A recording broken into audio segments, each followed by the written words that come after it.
जिन श्री स्वामी मंगलदास जी महाराज का हम पावन स्मरण करते हैं,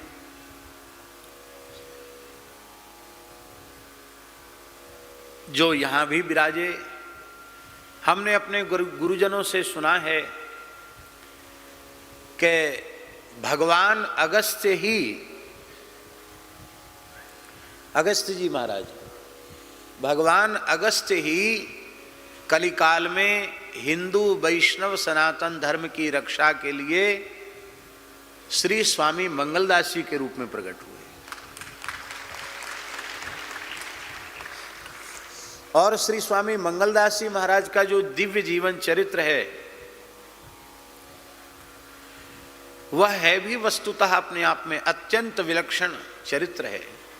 हमने अपने पूज्य गुरुजनों से सुना है, हमारे पूज्य गुरुदेव पहाड़ी बाबा महाराज कहते थे कि बच्चा, परंपरा से हमने सुना है कि श्री मंगलदास जी महाराज जब जमात उनकी चलती थी तो 10,000 अखंड विभूतिधारी त्यागी तपस्वी इनकी जमात में होते थे। कितने? आप विचार कर सकते हैं कि जिस महापुरुष की सन्निधि में 10,000 विरक्त संत, योगी, तपस्वी, बाल ब्रह्मचारी, अखंड विभूतिधारी महापुरुष चलते होंगे, उस समय कैसी शोभा होती होगी और क्या उनका दिव्य प्रताप होगा। अपने समय में संपूर्ण भारतवर्ष में विचरण करते हुए श्री स्वामी मंगलदास जी महाराज ने 10,000 स्थान कायम किए थे। कितने? हाँ, 10,000 खाक चौक स्थापित किए थे उन्होंने, और सभी जगह गोबर के हनुमान जी महाराज, जो एक विशेष प्राचीन पद्धति है, पूज्य संतों के पास यत्र तत्र कहीं सुरक्षित है, उस पद्धति से उन्होंने श्री हनुमान जी महाराज को प्रतिष्ठित किया। डाकोर, जहां श्री मंगल पीठ की उन्होंने स्थापना की, डाकोर नाम सुना होगा आपने, गुजरात में डाकोर जी, जहां भगवान रणछोड़ राय जी विराजमान हैं, जिनको रामदास बोढ़ाणा द्वारिका से लेकर डाकोर आए थे। बड़ा विस्तृत चरित्र है रामदास भगत का। वो डाकोर डंक ऋषि की तपस्थली, डंकेश्वर महादेव हैं वहां। उस डाकोर की मुगल काल में यह स्थिति हो चुकी थी, औरंगजेब के काल में, कि वहां एक भी हिंदू नहीं था। साधु संत की बात जाने दीजिए, एक भी हिंदू नहीं था वहां। मुस्लिम फकीरों ने कुछ ऐसा तंत्र यंत्र वहां स्थापित कर दिया था कि डाकोर की सीमा में प्रवेश करते ही उनके हिंदू चिन्ह गायब हो जाते थे, मुस्लिम चिन्ह आ जाते थे। इस भय के मारे डाकोर की सीमा में कोई प्रवेश नहीं करता था। पुजारियों ने मुगल काल में भगवान रणछोड़ राय जी के श्री विग्रह की सुरक्षा की दृष्टि से रात्रि में ही गोमती सरोवर में भगवान को, श्री रणछोड़ राय जी को और दाऊ जी को, दोनों को गोमती सरोवर में विराजमान कर दिया था। वहां न कोई साधु था, न कोई ब्राह्मण था, न कोई हिंदू था। उस काल में उस तीर्थ की दुर्दशा को देखकर श्री स्वामी मंगलदास जी महाराज 10,000 त्यागी तपस्वी संतों के साथ वहां पधारे, और आपने अपने तपोबल से, भजन के बल से उन म्लेच्छों के यंत्रों को विफल किया, और वहीं अखंड धूना स्थापित करके आप विराजमान हो गए। पत्थर फेंकने का अभ्यास इनका आज का नहीं है, बहुत पुराना है। वो सब पत्थर चलाने लगे, तो जितनी जोर से पत्थर संतों की ओर फेंकें, वो उलटकर पत्थर जो फेंकने वाले उन्हीं के सिर में लगे। समझ गए ये कोई सिद्ध पुरुष हैं। तब महाराज जी उन्होंने तंत्र प्रयोग किया, मारण का प्रयोग किया। बड़े भारी तांत्रिक थे वो मुस्लिम फकीर, लेकिन जहाँ श्री राम तारक मंत्राज की सिद्धि हो, नृसिंह भगवान की सिद्धि हो, हनुमान जी की सिद्धि हो, वहाँ ये तामसी तंत्र मंत्र अपवित्र विद्याएं भला क्या कर सकती हैं। उन दुष्टों के तंत्र मंत्र यंत्र सब विफल हुए। और आपने कहा कि तुम ठीक है, ज़्यादा उपद्रव कर रहे हो तो हम धूना उठाते हैं अपना। तो जैसे ही अपने धूना की अग्नि को उठाया श्री स्वामी मंगलदास जी महाराज ने, उसी समय उनके सारे शरीर में ऐसे लगा जैसे जले जा रहे हैं, हाहाकार मच गया। आपने कहा कि यदि प्राण बचाना चाहते हो तो डाकोर की सीमा से बाहर हो जाओ। एक दिन में ही आपने सब म्लेच्छों को खदेड़ दिया डाकोर की सीमा से। तमाम जगह कब्रिस्तान था, सबको ठंडा किया।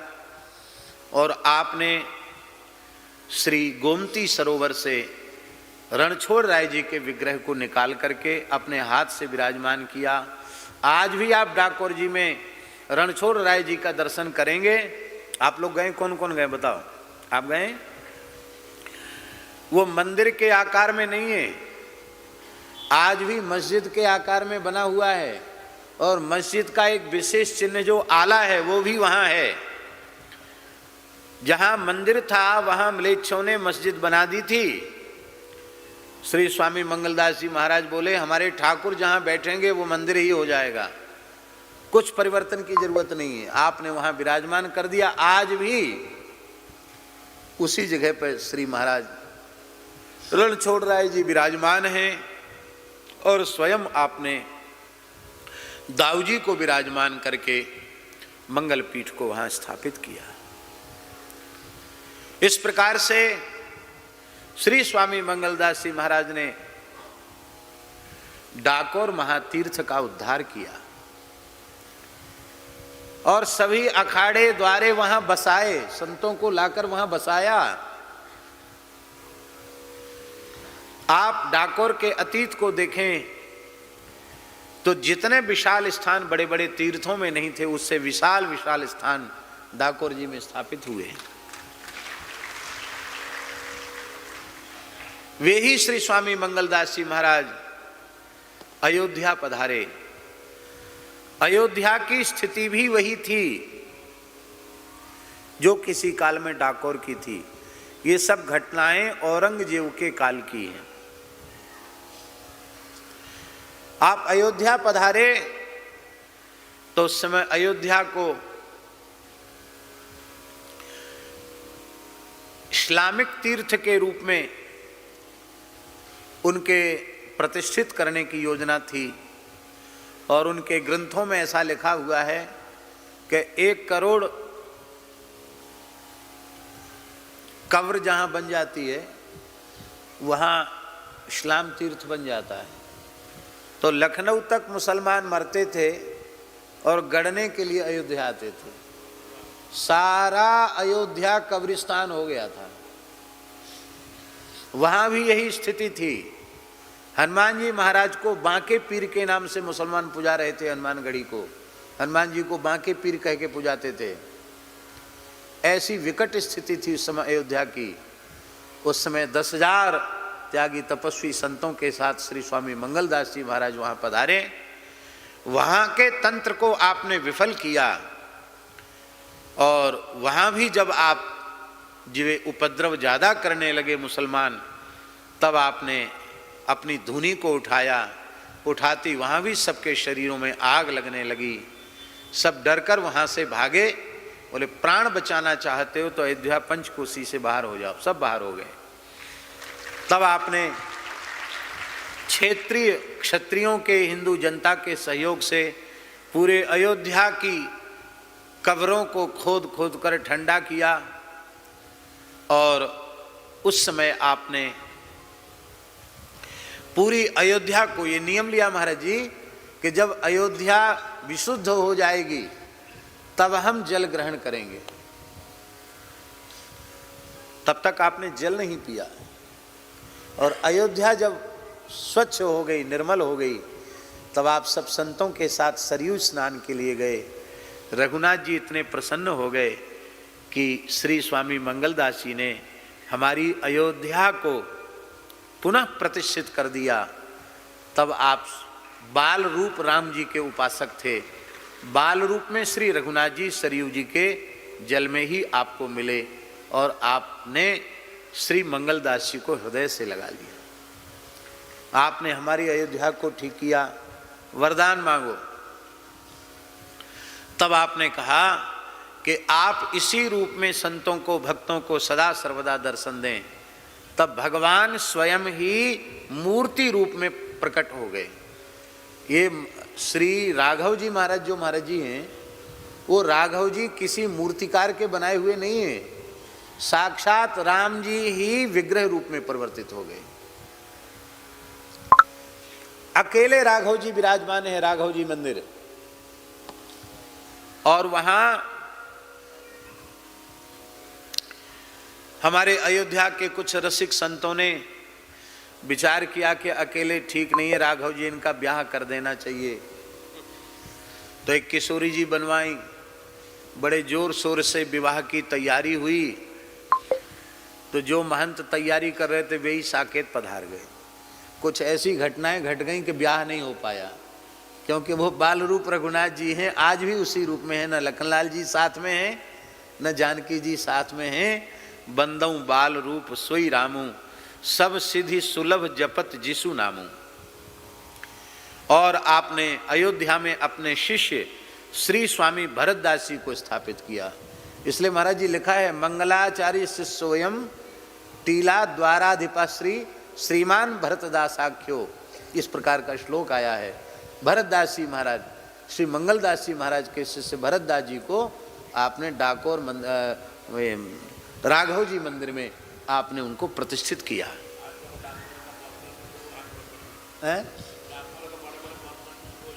हाँ, महाराज जी बोल रहे हैं कि डाकोर के बड़े बड़े बर्तन आज भी राघव जी में पड़े हुए हैं। मंगलदास जी महाराज का नाम लिखा हुआ है। लेकिन मन में थोड़ी सी पीड़ा जरूर है कि श्री टीला द्वाराचार्य परंपरा का श्री मंगल पीठ का वह अत्यंत प्राचीन ऐतिहासिक स्थान इस समय अपने अतीत का स्मरण करके थोड़ा रुदन कर रहा है। और हमारा तो नियम है, हम अयोध्या जी जब भी जाते हैं, कौन है इससे हमें लेना देना है, हम राघव जी का दर्शन जरूर करते हैं। भगवान से प्रार्थना है कि वहाँ की रेख टेक मर्यादा परंपरा के अनुसार वहाँ पुनः श्री राघव जी अपने चरणों में किसी महापुरुष को बुलावें, जिससे वह अपने गौरव को पुनः प्राप्त करे और बना करके रखे। देखिए, यहाँ हम लोग सब साधु ही साधु हैं। कौन कितना भजन साधन करता है ये तो रघुनाथ जी जाने, और कौन कैसा है ये भी राम जी जाने। साधु का सबसे बड़ा साधन यही है कि जहां से उसका रक्त संबंध हो उससे संबंध न रखे।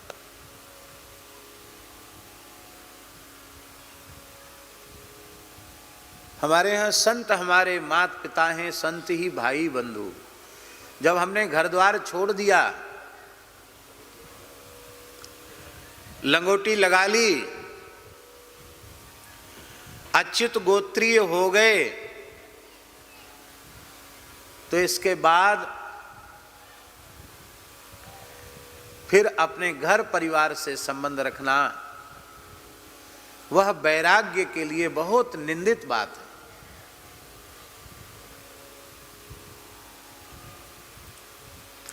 और महाराज जी जहां जहां स्थान कुछ बिगड़ते हैं उसके मूल में यही होता है। तो घर वालों से संबंध जोड़ लिया, पर किसी ने भतीजे को, किसी ने नाती पोते को बिठा दिया, बाद में फिर धीरे धीरे गृहस्थी हो गए, फिर सब खत्म हो गया। ऐसा ही होता है। तो भगवान की बड़ी कृपा है, आज हम लोग बड़े भाग्यशाली हैं